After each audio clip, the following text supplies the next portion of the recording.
किंवा एकाच आहे तर त्या एकाने सांगितलं भरपूर टाकतात, एकदम मोठ्या प्रमाणावर टाकतात, बरोबर, की जो एकदम पण योग्य नाही आहे तसं, ठीक आहे. नंतर गर्भाशयामध्ये डॉक्टर येतात, हात लावतात आणि डॉक्टर म्हणतात की गर्भाशय पिशवीला इन्फेक्शन आहे. गर्भाशयाला प्रॉपर टोनच नाही. आपण शब्द वापरतो ना, आपण तुमच्या कोण सांगितलं नाही, टोन नाही म्हणतो, म्हणजे गर्भाशयाच्या ताकदीचं पाहिजे तसं नाही आहे. गर्भाशय पिशवीत काय पण नसतो, जरा लूज पडले आणि बारीक झाले असं वाटतं, स्त्रीबीज बारीक झाले, या पद्धतीच कारण सांगतात ना. अजून दुसरं काय सांगतात तुम्हाला, नाही ना?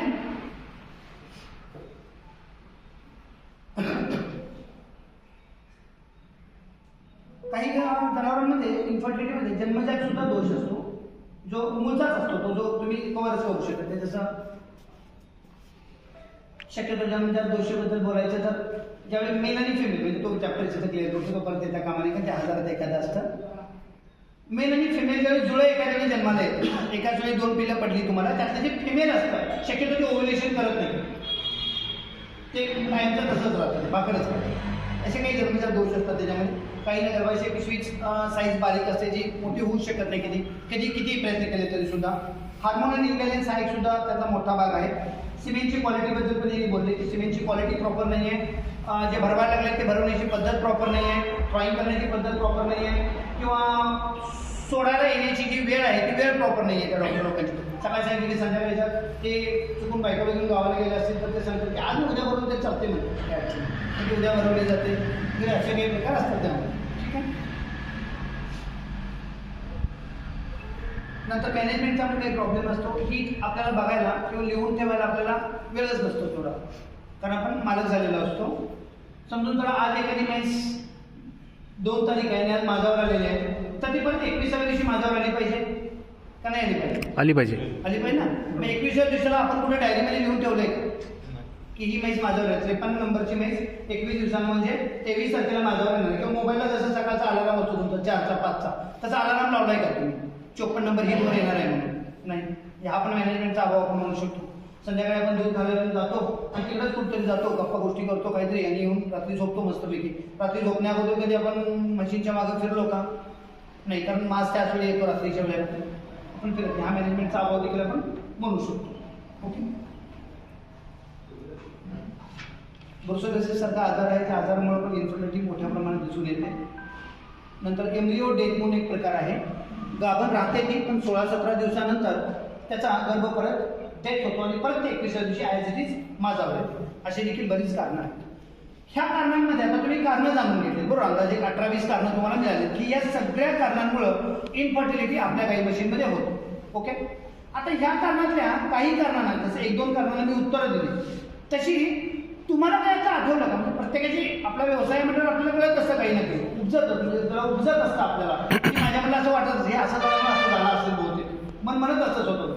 तसं आता जेवढी कारणं ऐकली या कारणांमध्ये तुमचं मन काही म्हटलं का की इथं माझ्या कुठेतरी चुकायला लागलंय म्हणून? म्हटलं की नाही म्हटलं? का अजून नाही म्हटलं की नाही?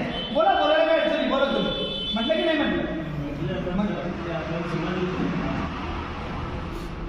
70% इन्फर्टिलिटी ही आहारातली जी पोषक तत्व आहेत, ती पोषक तत्व प्रॉपर न मिळाल्यामुळे होतं. किती टक्के? 30% फक्त त्याला बाकीची काहीतरी बाह्य कारणं आहेत. नसेल तर 70%. बघा, तुमच्यातल्या मॅक्सिमम जनावरांचा तुम्ही रेशिओ काढा, तुमच्या गोठ्यामध्ये 10 म्हशी, राईट? 10 म्हशीतल्या 6 ते 7 म्हशी रेग्युलर माझ्यावर यायला लागल्या, पण त्याच्या गाभ राहत नाही. आणि 2-3च असे आहेत ज्यातल्या माझ्यावर येत नाही, ज्याच्या गर्भाशयाला सूज आहे, ज्याच्या गर्भाशयामध्ये पस पडायला लागला आहे. ओके. असे किती दिसतात तुम्हाला? 30% आहेत फक्त. बाकीच्या सगळ्या काय, सगळं काही रेग्युलर आहे त्यांच्यामध्ये, गाभण राहत नाही. अशा तुमच्याकडे 70% केसेस आहेत. त्याला फक्त आणि फक्त कारण आहे ते जे पोषण आहार देतो, तो आहार पोषक नाही आहे. याचा एक छोटासा मी डायग्राम करून तुम्हाला दाखवतो, तुम्हाला कळेल की बाई काय प्रकारे कशा पद्धतीने हे आपण करतोय. बोला की मामा, फोन ठेवा मामा, फोन किंवा ऍक्च्युली खरा पाहिजे होता, पण आज अवेलेबल नाही पण काम चालू आहे आपल्याला, कमी पण संख्या आहे. ओके. समजून चला, एक म्हैस आहे, काय नाव आहे? सायलेंट करून ठेवा कृपया, आपल्याला डॉक्टर सरांचं मार्गदर्शन व्यवस्थितरित्या ऐकायचंय. एवढे लांब आलेले आपण सगळे वेळात वेळ काढून. ही एक म्हैस आहे अशी गोल आहे की नाही, चांगली आहे ना का नाही? हिचं नाव काय? नाव पाहिजे त्याला गंगा. हे जे शरीर बनलं या गंगाचं, ओके, हे कशामुळे बनलं असेल असं तुम्हाला वाटतं?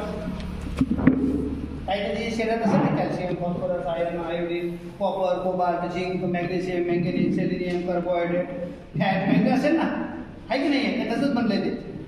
काय मक्यानं बनलं आणि ज्वारीनं बनलंय नाही ना? मग पकडून चला, त्याच्या शरीरामध्ये कॅल्शियम 100 ग्रॅम कॅल्शियम आहे, ओके. त्याच्याबरोबर निम्मच त्याच्या शरीरामध्ये फॉस्फरस लागतं. हे मी नाही केलं, हे कोण केलं? मगाशी तिथं मी चर्चा करताना सांगितलं बा, काय सांगितलं? वर एक जण बसलाय, तो दोरी आता दोन बसलाय बाबा, आणि तो बऱ्यापैकी म्हणजे ठरवतोय की कधी कंड्यात दोरी लावायची, कधी मोठी लावायची, कधी वेगळी लावायची, कधी कधी मोकळं पण सोडून देतोय एखादं, ओके. तर 100 ग्रॅम त्याच्या शरीरामध्ये कॅल्शियम आहे उदाहरण दाखल, आणि 50 ग्रॅम बरोबर त्याचे निम्मं फॉस्फरस आहे.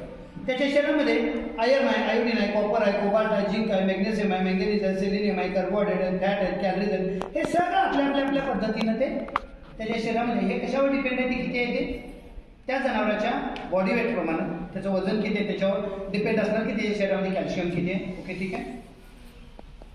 त्या जनावराचं वय किती आहे आणि ते दूध किती देतं आणि तुम्ही त्याला इंटेक काय द्यावं लागतं त्याच्यावर डिपेंड आहे की किती त्याच्या शरीरामध्ये स्टेबल राहतं. प्रत्येकाचं पकडून चला, आता ही एक म्हैस आहे आणि ह्या म्हशीला शरीरामध्ये 100 ग्रॅम कॅल्शियम आहे आता सध्या शिल्लक.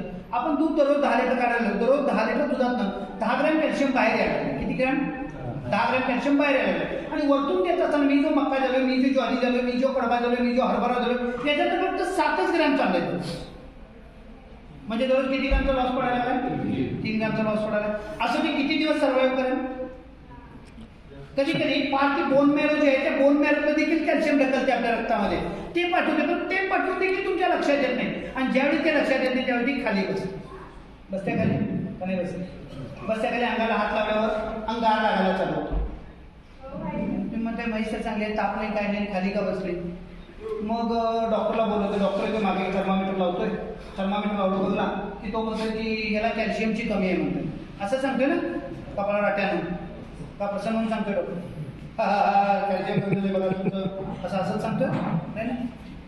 तर तो कॅल्शियमची कमी आहे म्हणून सांगतोय. मग ते कॅल्शियमच्या बाटल्या असतात, ते 1-2च्या बाटल्या लावतात, काचेच्या बाटल्या असतात, 1-2च्या डॉक्टर आपल्या बाटल्या लावतात आणि मग ती म्हैस विदिन अर्धा तासात 10-15 मिनिटात उठून उभा राहते. असं कोणाकोणाच्यात झालं?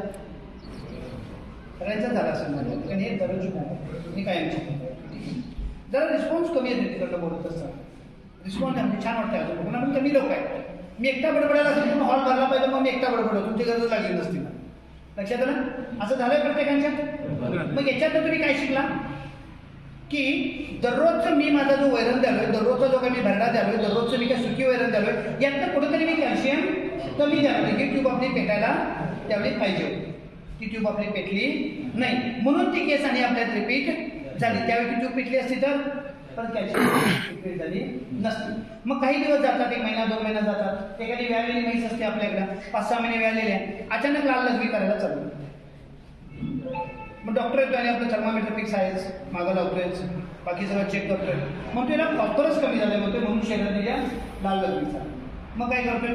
ते टोनोपॉसॉन हे ते 2-3 दिवस इंजेक्शन करतोय, 1000-1200-1500 रुपये डॉक्टर घेऊन जातात. आणि मग त्यावेळी तुमची काय ट्यूब पेटते की तिच्या शरीरामध्ये एक विशिष्ट लेवलला फॉस्फरस होतं, जे फॉस्फरस आपल्या आहारात आपण कमी देत गेलो त्याच्यामुळे दिवसेंदिवस त्याचं फॉस्फरस कमी होत गेलं.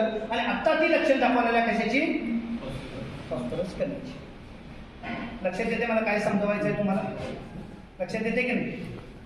आमिर खान दंगलमध्ये पिक्चरमध्ये ते बॉडी बनवलंय की नाही बनवलं? दंगलच ना, दंगल. तर त्याची इंटरव्ह्यू आहे, ते सांगतोय बघा मी डेली किती कॅलरीज अर्न करतोय त्याच्यापेक्षा मी एवढ्या बर्न करतोय, त्यामुळे तब्येत बनते म्हणतो. मग तुम्हाला काय करायचं आहे? जेवढ्या कॅलरीज खाली काढायचे तेवढ्याच कॅलरीज वरतून द्यायचे, म्हणजे त्याचं जे आहे ते समान राहील. म्हणजे त्या वॉटर फिल्टरमधून 2 ग्लास पाणी काढून गेलं, वरनं 2 ग्लास घातलं पाहिजे का? वरण येणार नाही ना कुठं, तर वर बाबा बसलाय तो काही देणार नाही, ते वरण घालायला पाहिजे. ठीक आहे, या पद्धतीनं हा खेळ आहे. या सेम पद्धतीने कधी कधी मग फॉस्फरसची अजून डेफिशियन्सी झाली की तिची सोड टाकते. मला अशी बोललं बघा, ती सोड असं कंटिन्यू टाकायचं, कधी पातळ पाण्यासारखा सोड टाकायला चालू करतो.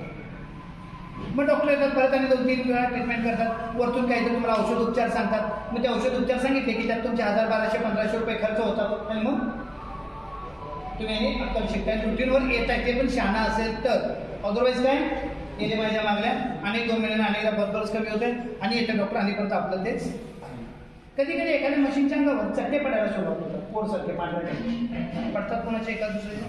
मग डॉक्टर येतात, त्याला म्हणतात त्याला खूप लेंदी प्रोसेस आहे, आता म्हणतात झिंक कमी झाले म्हणजे त्याच्या शरीरातलं झिंक कमी झाले, त्यामुळे अंगावरचे डाग येतात आणि त्याला महिना 2-2 महिने तुम्हाला ट्रीटमेंट करावी लागेल, मग ते कव्हर होणार म्हणतात. मग ते 2-3 महिन्याची ट्रीटमेंट सांगतात, त्यात तुमचे पैसे जातात.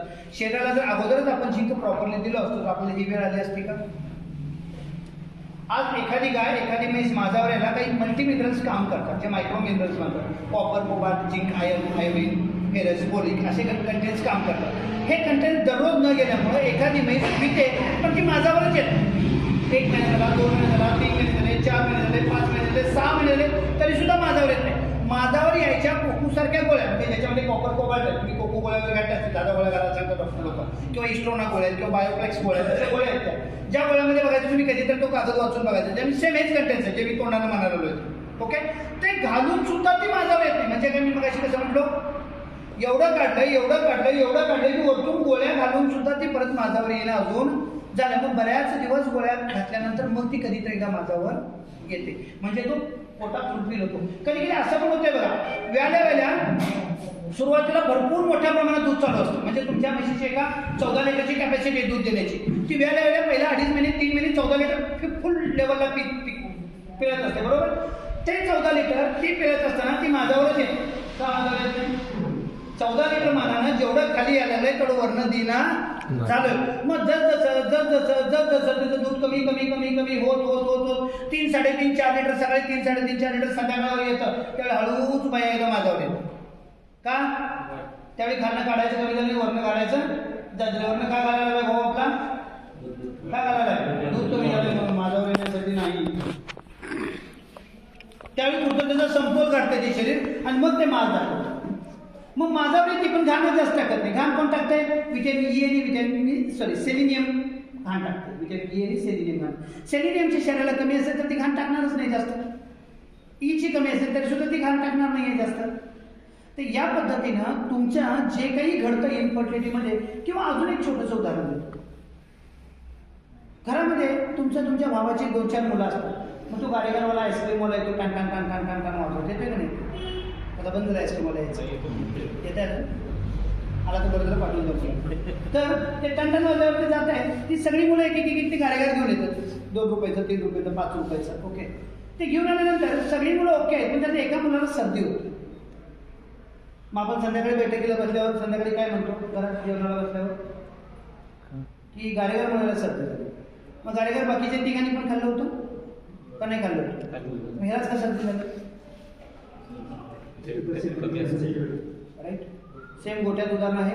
10 म्हशी उभ्या आहेत. एकाला मस्टायटिस होतोय. डॉक्टर एकबद्दल सांगते तर पायात घाण असेल, घाण करायचं व्यवस्थित नाही सा म्हणून असं झालंय. म्हणजे बाकीच्या कुठे एसीत होत्या आणि ती एकटीच घाणीत उभं होती नाही ना. प्रतिकारशक्ती कशावर डिपेंड आहे? शरीरामध्ये जर सगळे जर ताकद प्रॉपर असेल तर तिच्या शरीरात ऑटोमॅटिक प्रतिकारशक्ती टिकून राहते. तिला कुठल्याही आजाराला ती बळी पडत नाही.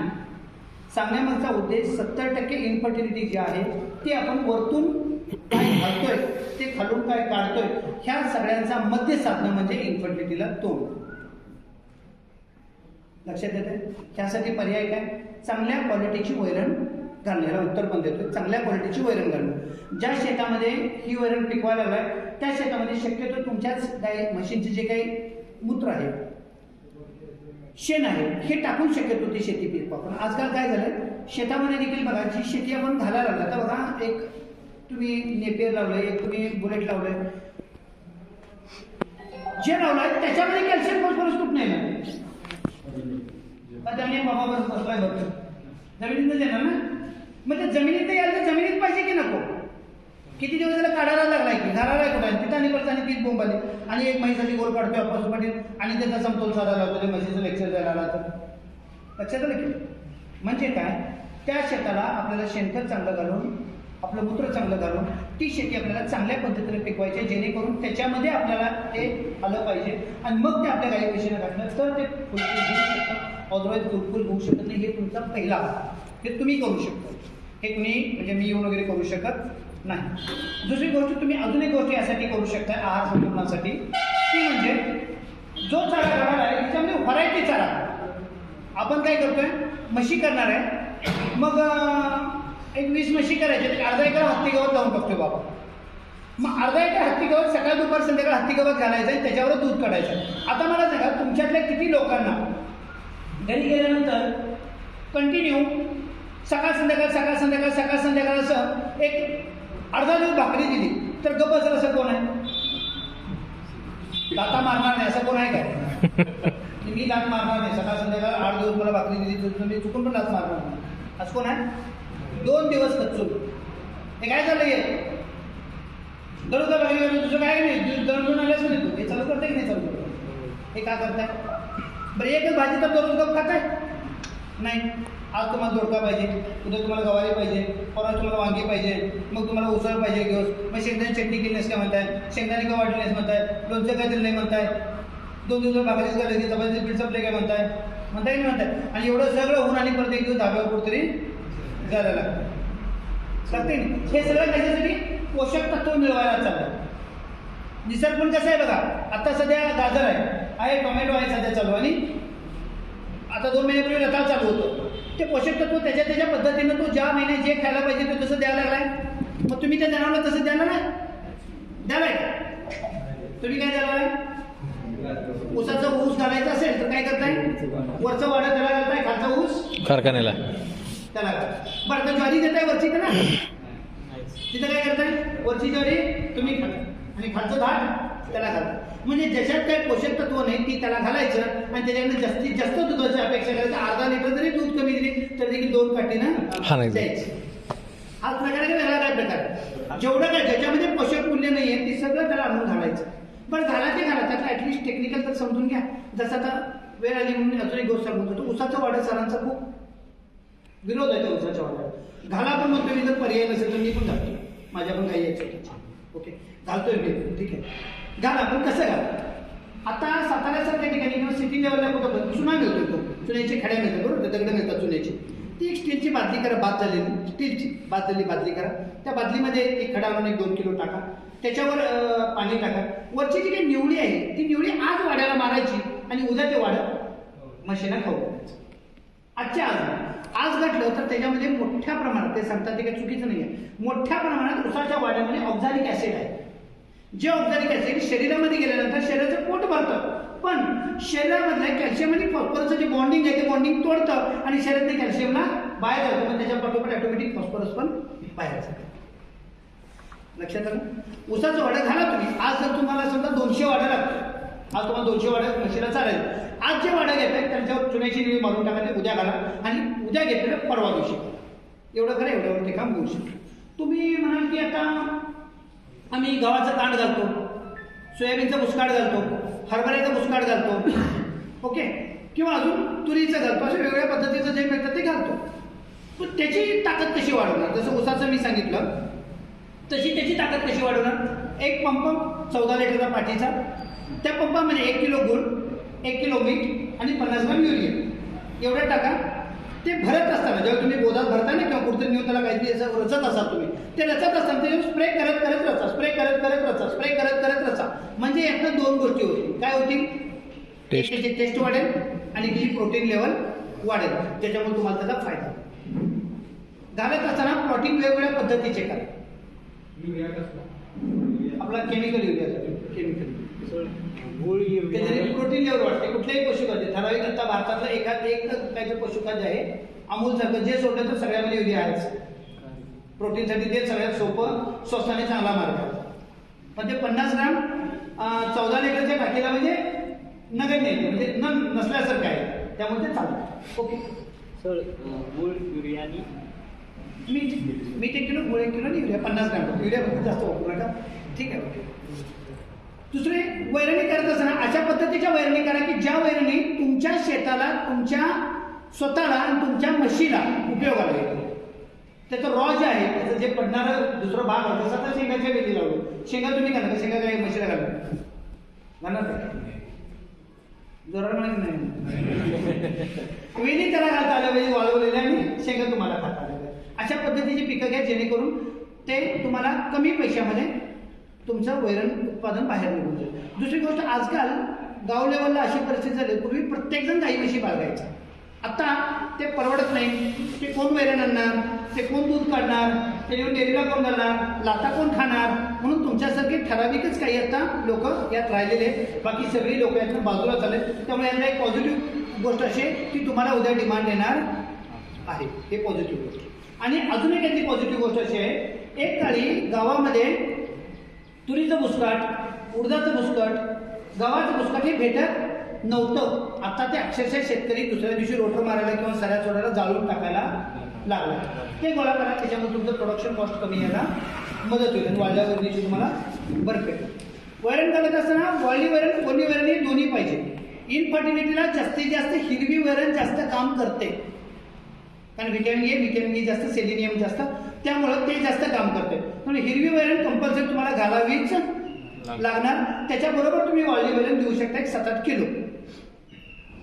पण वाळली वैरण देखील कंपल्सरी काम करते, पण वाळल्या वैरणीत सगळ्यात जास्त मिनरलचं प्रमाण जास्त असतं ओल्या वैरणीपेक्षा. लक्षात आलं? तर संतुलित आहार, याच्यावर मी आता बोललो तुम्हाला. संतुलित आहार जर तुम्ही दिला प्रॉपर शरीरामध्ये, माझावर यायला कोणते घटक कारणीभूत आहेत म्हटलं? Copper, cobalt, zinc, iodine, selenium, vitamin A, vitamin E, हे जर 8 कारणीभूत असतील आणि ते 8 कारणीभूत तुमच्या गंगाच्या शरीरात आता आहेत, मग गंगा माझावर यायची राहील का? व्यवस्थित माझावर येणार ना. मग आता माझावर आल्या, मग गाभण कवा घालवणार? आमच्या सवडीप्रमाणे का तिच्या सवडीप्रमाणे? तिच्या. माझावर कधी येते? किती वाजता येते? 21व्या दिवशी. शक्यतो शांतता ज्यावेळी होते एकदम आरामात 1, 2, 3च्या दरम्यान वगैरे माझावर येते. मग माझावर भरवायची कधी? 24 तास. 12 ते 18 तास. 12 ते 18 तास. म्हणजे ती 12 ते 18 तास वेळ कुठली? जर 2-3 वाजता आली असेल तर संध्याकाळी 5-6 वाजता एकदम परफेक्ट टाइम. फक्त मी वेटरनरी डॉक्टरना, मी स्वतः म्हणजे वेटरनरी डॉक्टरांची असोसिएशन आहे मोठी, जवळजवळ 42,000 डॉक्टर आहेत. त्याचा महाराष्ट्राचे उपाध्यक्ष आहेत दादा. एवढं मोठं पद आहे माझ्या. मी प्रत्येक त्यांच्या लेक्चरमध्ये बोलत असतोय. शक्यतो फक्त मला बायक कंपनीमध्ये मी एकदा ट्रेनिंग केलं होतं 3 दिवसाचं. त्या ट्रेनिंग खूप लहान होतं त्यावेळी सांगितलं त्यांचं मत आहे, रेग्युलर जे वेटरनरी डॉक्टर काम करतात त्यांनी एआयचं काम फक्त संध्याकाळी करायचं. कमीत कमी त्यांच्या कन्सप्शन रेटमध्ये 30% फरक पडतो. शक्यतो तुमच्या घरातल्या गाई म्हशी तुमचा वळू सोडत असताना किंवा तुम्ही सिमेंट लावून घेत असताना शक्यतो संध्याकाळच्या वेळेला सिमेंट लावा, ते जास्तीत जास्त गाभण राहायला चान्सेस वाढतात. एखादी म्हैस जर संध्याकाळी माझ्यावर आली असेल, सकाळी घाण टाकलीच नाही, संध्याकाळी मला दाखवायला आलं 6, 7, 8 वाजता 9 वाजता, तर त्याला सकाळी भरू शकतो. बरं आज भरवलं समजून, तर आज काय 23 तारीख आहे, 23 तारखेला सकाळी तुम्ही गोट्यावर गेला, शेण काढायला, शेण काढताना तुम्हाला सोड दिसायला आलाय, तुम्ही संध्याकाळी भरवला. पण आज संध्याकाळी भरवल्यानंतर उद्या सकाळी तुम्ही उठून जेव्हा परत गोट्यात चाललाय तर अजून आणि जास्त कालच्यापेक्षा घाण दिसायला आले. याचा अर्थ काय? अजून माझा कालचा माज विजलेला नाही, शांत झालेला नाही. याचा अर्थ त्या दिवशी संध्याकाळी तुम्ही अजून एकदा सिमेंट सोडायला काही अडचण नाही. पण काही शेतकरी आजकाल डॉक्टर डबल सिमेंट आहे, काय होणार? एका क्युबिक सेंटीमीटरमध्ये 2000 स्पर्म आहेत भाऊ. त्याचा एक स्पर्म काम करणार आहे आणि ते एका याच्यामध्ये 2.5 लाख स्पर्म काय आहेत ते एका ट्यूबमध्ये. मग गरज आहे का सर 2 टाकायची? काय ते दुसऱ्याचा याच्यात कोण एक बरोबर बसलाय चांगला जो 2 मीटिंग करणार, असं काय नाही ना.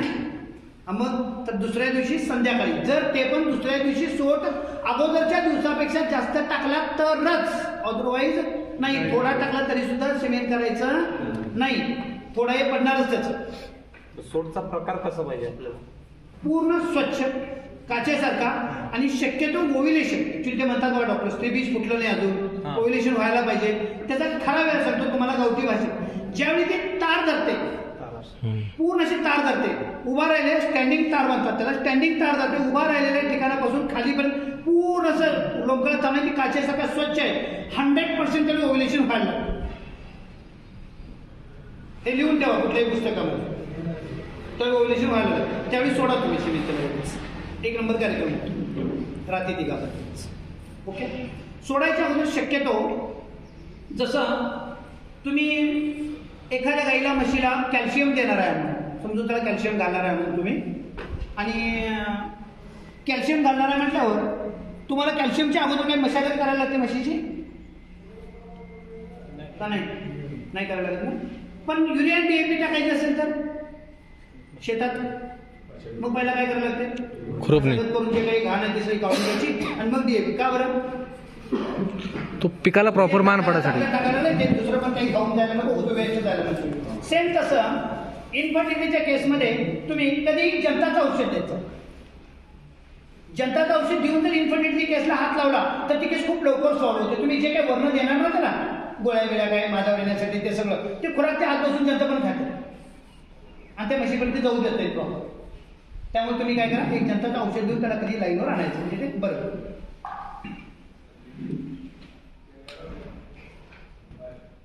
मी कुठं राहतोय दाटवर काढून मला आता जनताचं औषध देत होता. तर ताऱ्याचं ती घाण पाहिजे, ती घाण स्टँडिंगमध्ये तार असेल तर तो परफेक्ट घ्या. तसं गर्भाशय, जे म्हणजे मी मुद्दामने भरपूर मुद्दा सांगितला होता तुम्हाला, मला हे बघायचं होतं की तुम्ही लाईनवर आहात. गर्भाशयाची पोझिशन प्रॉपर आहे का, गर्भाशयाला मशागत, गर्भाशयाची एन्व्हायरमेंट प्रॉपर आहे का, हे करण्यासाठी तुमच्या घरगुती एक उपाय आहे. उपदेशाने वगैरे ते ट्राय केले माझ्या रूपाने, त्यांना रिझल्ट आलेले तसे. गाय म्हैस भरवायच्या अगोदर संध्याकाळी भरवणार आहे, सकाळी माझ्यावर आलेले आणि संध्याकाळी भरवणार. संध्याकाळी भरवायच्या अगोदर दुपारी जेव्हा 3-4 वाजता तुम्ही जाता गोठ्यामध्ये शेणघाण करायला परत, त्यावेळी 200 ml पाण्यामध्ये 50 ग्राम सोडा टाकायचा आणि तो सोडा त्याला पाजायचा आणि मग संध्याकाळी त्याला भरवून घ्यायची 5, 6, 7, 8 वाजता. भले 9 वाजता पण भरवून त्याला संध्याकाळी 20 रुपये जास्त देतो म्हणायचं, 100 रुपये 120 रुपये देतो, मग संध्याकाळी भरवून द्यायचं. आणि काय करायचं ते येण्या अगोदर एका बिसलेली बाटलीमध्ये 200 मिली पाणी घेऊन त्यामध्ये 50 ग्राम सोडा टाकायचा. मग काय होतं, त्या शेताची एन्व्हायरमेंट प्रॉपर क्रिएट होते. त्या गर्भाशयाला एक pH आहे, म्हणजे ही एक रूम आहे, ही रूम पॅक आहे, वरनं पत्रा आहे, पण इथे पॅक आहे म्हणून समजा. असं आतमध्ये सगळं मिरचीचं धुरांडं घातलंय आणि त्यात तुम्हाला आत कोंबलो मी रूममध्ये, काय होणार, अस्ताव्यस्त होणार. लई जर अति झालेला म्हणजे ऑक्सिजन मिळत नसेल तर मरणार तिथे. सेम पोझिशन त्या सिमेंटचं काय होतं, आतमध्ये गेलेल्या सिमेंटला आतमध्ये एन्व्हायरमेंट पाहिजे की प्रॉपर, त्याचा pH पाहिजे की नको प्रॉपर, त्याचा pH प्रॉपर करण्याचं काम ते ट्रायसोडियम सायट्रेट म्हणजे सोडा करतो. म्हणून कंपल्सरी 50 ग्रॅम पाण्यामध्ये सोडा टाकायचा. सोडा पाहिजे संध्याकाळी त्याला शक्यतो सिमेंट सोडून घ्यायची, गाभण राहायचं प्रमाण अजून वाढतं. काही केसेसमध्ये काही कारण नाही पण गाभणच राहिना झालं, रिपीट झालं, ते पण यांनी प्रयोग करून बघितलं. सोडियम ॲसिड फॉस्फेट, ॲसिफॉस किंवा युरिमिन असे इंजेक्शन्स मिळतात. जे इंजेक्शन 10 ml म्हशीला टोचायचं आणि टोचल्यावर 5 ते 10 मिनिटांनी याय करायचं. फॉस्फरस बॉडीला इरिटेट करतं. समजून चला, आता एखाद्या कोणाला तुम्हाला मी असं चिमटलं तिथे इरिटेट होतं माहिती आहे, असं जळजळ जळजळ ते जे इरिटेशन करते फॉस्फरस, ते इरिटेशनमध्ये ते ओव्युलेशन होतं आणि त्या दरम्यानच ते डीप आहे, पण तुम्ही करून बघा येतो, तुम्हाला रिझल्ट येतो. ओके, फॉस्फरस द्यायचं 5 ते 10 मिनिटांनी याय करायचं. ते फॉस्फरस एकदम सायलेंटली घ्यायचं, नाही तर धोक्या पक्या इकडं तिकडं करून ती उडी मारली, गुडघ्यावर उभा राहिली, डावणी जाऊन बसली, एवढं सगळं त्रास देऊन जर तुला सिमेंट भरवलं तर त्या सिमेंटचा काही उपयोग नाही. ती सिमेंट भरवत असताना देखील ती गपचूप उभी राहिली पाहिजे जरा पाहिजे. लक्षात राहा, सिमेंट सोडत असताना अगोदर जेव्हा इंजेक्शन झालं, इंजेक्शनमध्ये जास्त तिची हालचाल होऊ देऊ नका, जास्त तिला हाय होई करून असे दंगा करून तिला फॉस्फरस देऊ नका. तेवढं सायलेंटली 5 ते 10 मिनिट फॉस्फरस द्या. 5 ते 10 मिनिटांनी तुम्ही त्याला सिमेंट सोडून बघा, शक्यतो त्यात पण कन्सिव्ह राहतो. हा भाग कुठेपर्यंत चालू आहे आपण, पहिल्यांदा माझावर येत नव्हती ते सांगितलं, नंतर माझावर यायला लागलं, पण गाभण राहिलं झालं, सगळं नॉर्मल आहे. आता या पुढे जाऊन डॉक्टर येतात आणि तुम्हाला म्हणतात की, किंवा तुम्ही डॉक्टरला सांगताय फोन करून की बाबा माझा वेळेला घाण तर व्यवस्थित नाही, त्या जी सोट पडायला लागलाय, जी डिस्चार्ज पडायला लागलाय, त्या डिस्चार्जमध्ये घाण आहे, अजून शंभरासारखी काहीतरी व्हाईट व्हाईट व्हाईट व्हाईट त्याच्यामध्ये स्पॉट्स आहेत, असं सांगताय ना तुम्ही, का नाही सांगत? मग त्याला डॉक्टर लोक काय करतात, त्याला त्यांनी पिशवीमध्ये औषध सोडतात, नेक्स्ट माझा तुम्हाला बरं होतं. मग ह्यो प्रकार आहे, हा काय गर्भाशयामध्ये काहीतरी काही इन्फेक्शन आहे, राईट, त्या इन्फेक्शनसाठी ते घालून. ह्यातला दुसरा प्रकार काय, गर्भाशयाला सूज असते. यामध्ये 2 प्रकार आहेत ह्या इन्फेक्शनमध्ये, एक इंडोमेट्रायटिस, एक पायोमेट्रायटिस. तेवढ्या डिपली आतमध्ये जायची आपल्याला गरज नाही, फक्त गर्भाशयातून पडणारा जो डिस्चार्ज आहे, तो डिस्चार्ज जर घाण असेल तर तुम्ही इंट्रोटॅरन करा, त्यानंतर सिमेंट करा. आणि मगाच्या पोझिशनमधली अजून एक न सांगितलेली गोष्ट म्हणजे सगळं काही नॉर्मल आहे तरी सुद्धा गाभण राहत नाही. अशा वेळेला डॉक्टरला अजून एक काम करायला सांगा, त्या डॉक्टरांच्या बॅगमध्ये सलाईन्स असतात. NS म्हणजे नॉर्मल सलाईन आहे, साधं 15-20 रुपयाचं. त्यातलं एक 20 मिली सलाईन घ्यायचं, त्याच्यामध्ये एक 10 ml त्यांच्या टाकायचं, ते गर्भाशयात सोडायचं आणि 2-3 तासांनी त्याला यायला करायचं. म्हणजे जे काही मायनर इन्फेक्शन आहे ते जंटामायसिननं कव्हर होऊन जातं त्यांचं 2-3 तास म्हणजे 3-4 वाजता डॉक्टरला बोलवायचं तुमच्या दुधाच्या वेळेला, त्यावेळी आतमध्ये सोडून घ्यायचं जंटामायसिन घेण्यास आणि संध्याकाळी जाऊन तुम्ही त्याला सिमेंट सोडायचं. याच्यामध्ये देखील कन्सिव्ह व्हायचे प्रमाण भरपूर वाढतं. गर्भाशयामध्ये इन्फेक्शन असेल तर मी तुम्हाला सांगितलं एन्ड्रोजिल आयुसारखं औषध येतं ज्याच्यामध्ये गर्भाशयाचं इन्फेक्शन कव्हर होतं. आणि चुकून जर गर्भाशयातलं इन्फेक्शन अति जास्त असेल तर मेट्रामिझोलसारखे सलाईन येतात, ते सलाईन डायरेक्ट तुम्ही गर्भाशयामध्ये सोडू शकता. त्याच्यामध्ये तुम्ही ड्रायकेस्टिशन टाकलं आणि थोडंसं डेक्झा म्हणून एक स्टेरॉइड आहे ते थोडंसं टाकलं तर लवकर ते इन्फेक्शन कव्हर होतं. जे हेवी इन्फेक्शन असतं जे पायोमेट्रायटिस म्हणतात, पायोमेट्रायटिस म्हणजे काय, व्याल आहे आणि आतमध्ये काहीतरी इन्फेक्शन झालं आणि भरपूर घाण पडायला लागले असते आणि त्या घाणीला वास येतोय, होत आहे का नाही होत आहे ना, तर ते भरपूर घाण पडते, त्या घाणीला स्मेल असतो. किंवा एखादा रेडा लावल्यानंतर सुद्धा तो रेडा जर इन्फेक्टेड असेल, म्हशीला लावणारा रेडा, तर त्यातनं देखील घाण पडायला तशी सुरुवात होते, पायोमेट्रायटिसचं इन्फेक्शन होते. त्यावेळी थोडीशी हेवी ट्रीटमेंट करावी लागते. नसेल तर नॉर्मल केसमध्ये नॉर्मल जरी आपण ट्रीटमेंट केलं तरी सुद्धा ती गाभण राहायला मदत होते. जी कारणं आत्तापर्यंत सांगितलं ही 100% एवढ्याच कारणांवर हे सगळं डिपेंड आहे. ह्याच्या पुढची जी कारणं आहेत ती कारणं सगळी काय होतात, टेक्निकल कारणं आहेत. जसं ओव्हरी स्त्रीबीज निघत नाही आहे ते मग डॉक्टर लोक तिथं त्या वेळेला बघून ती डॉक्टर लोक त्या पद्धतीने त्याला ट्रीटमेंट करतात, राईट. आता जे बोललो आतापर्यंत याच्यावर कुणाला काही शंका असेल तर मला रिटर्न विचार किंवा हे आम्हाला असं वाटतं, हे आम्हाला असं वाटतं, काही कुठं जरी शंका असेल तरी विचार, माझ्या पद्धतीने मी प्रयत्न करतो सांगायचं. विचार.